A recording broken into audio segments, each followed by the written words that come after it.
10 fakta penting tentang Proklamasi Kemerdekaan 17 Agustus 1945. Proklamasi Kemerdekaan 17 Agustus 1945 adalah peristiwa revolusioner pertama. Proklamasi itu menyudahi kolonialisasi yang membelenggu negeri ini selama ratusan tahun. Kedua, kemerdekaan itu adalah hasil perjuangan, bukan pemberian atau hadiah dari penjajah atau pihak lain. Berikut ini fakta yang patut Anda ketahui tentang Proklamasi Kemerdekaan RI. Naskah Proklamasi Kemerdekaan yang dibacakan oleh Soekarno dibuat tanggal 17 Agustus 1945 sekitar pukul 2.00 sampai 3.00 dini hari di rumah seorang perwira Angkatan Laut Jepang, Laksamana Tadashi Maeda di Miyakodori, sekarang Jalan Imam Bonjol nomor 1. Berbagai sumber menyebutkan naskah proklamasi ditulis tangan oleh Soekarno, sedangkan kalimatnya didiktekan oleh Hatta dan Ahmad Subarjo. Naskah proklamasi dalam bentuk konsep ditulis Soekarno di secarik kertas dari buku catatan. Setelah selesai dan kemudian disetujui melalui sebuah sidang sederhana yang melibatkan anggota PPKI dan perwakilan pemuda, naskah proklamasi berbentuk konsep itu diketik oleh Sayuti Melik. Naskah proklamasi hasil ketikan Sayuti Melik inilah yang disebut naskah proklamasi otentik. Sedangkan naskah proklamasi yang masih berbentuk konsep hasil tulis tangan Soekarno disebut naskah proklamasi klat.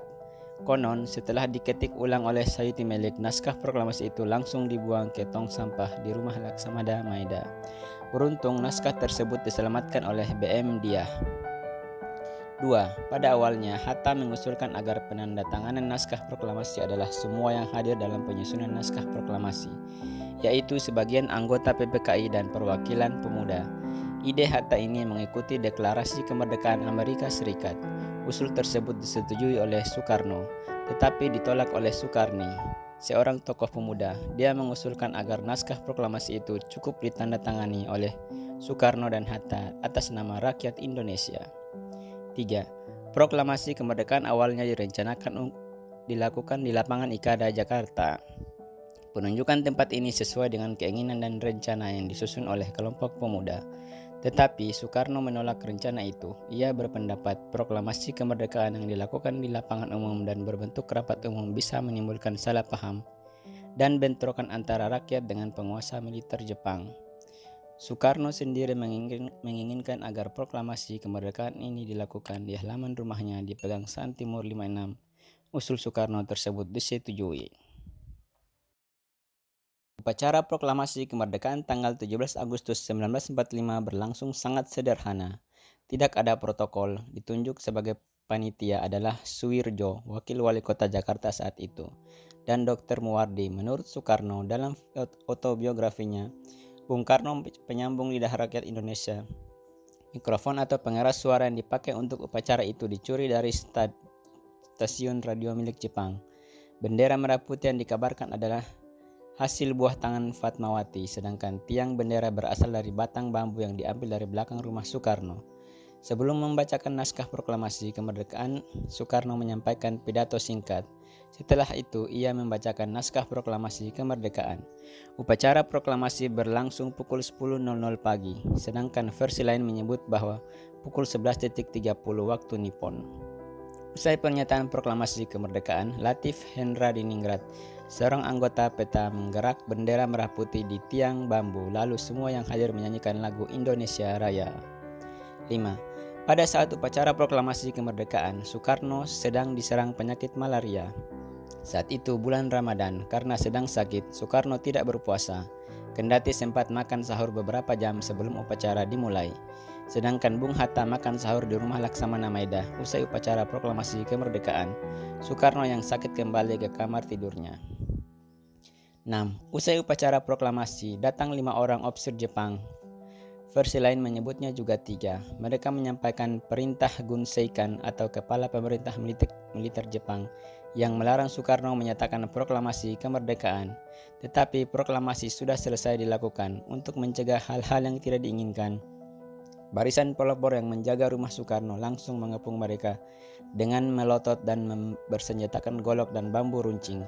Walhasil 5 ofisir Jepang itu meninggalkan rumah Soekarno tanpa berkata-kata. Sejak itu Soekarno memerintahkan pembentukan barisan berani mati untuk menjaga rumahnya dan bendera merah putih yang sudah berkibar.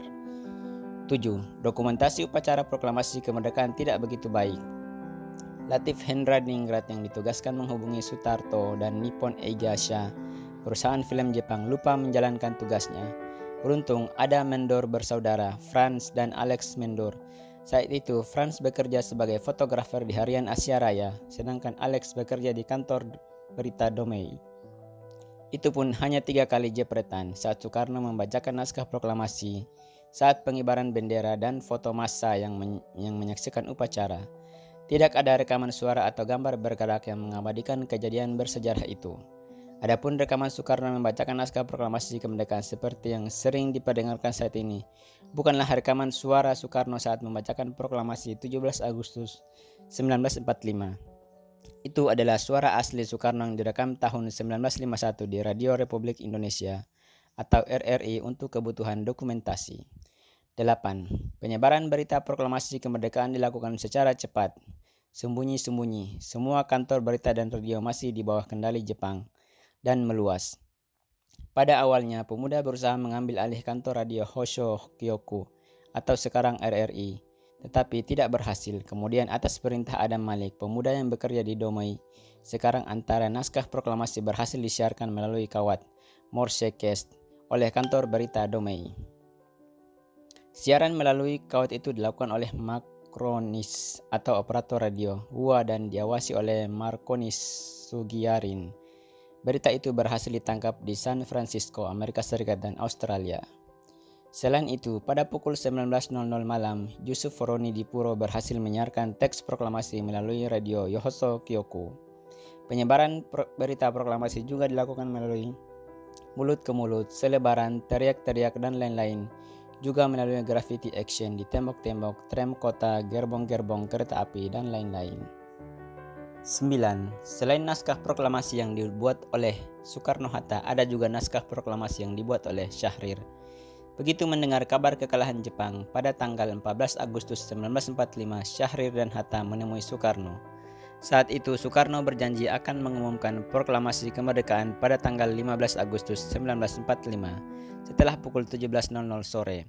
Karena janji itu, kata Subadio Sastro Satomo dalam Perjuangan Revolusi tahun 1987, sudah menyiapkan gerakan pemuda untuk menyokong proklamasi itu. Bersama dengan itu, ia juga menyiapkan naskah proklamasi bersama dengan pemuda.